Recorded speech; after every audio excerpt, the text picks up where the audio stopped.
Iran imeamua kutumia makombora yake ya kisasa mapya katika kuuteketeza mji wa Tel Aviv wa nchini Israel.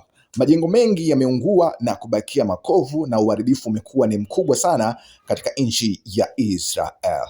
Baadhi ya maeneo yamekuwa hayafai hata kwa kukalika kwa jinsi yalivyoharibiwa vibaya.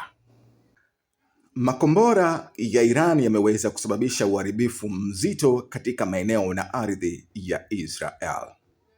Wakati ving'ora vilipolia katika Israel yote mapema Jumamosi asubuhi, Ifat Behami na familia yake walikimbilia kwenye chumba chao cha chini ya ardhi.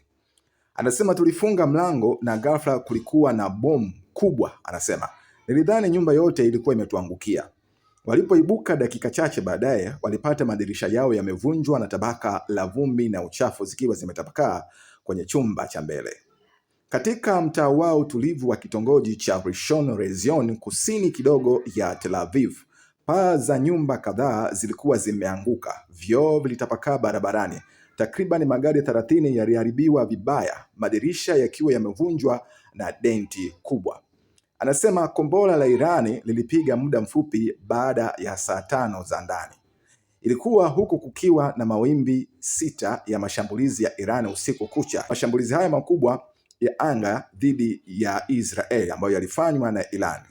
Anasema mamilioni ya watu waliweza kukimbia kwa ajili ya hifadhi. 2 waliuawa huko Rishon LeZion, huku mmoja akitajwa na vyombo vya habari vya Israel kama Israel Alon mwenye umri wa miaka 73 akiwa amefariki na takriban wengine 19 waliokuwa wamejeruhiwa.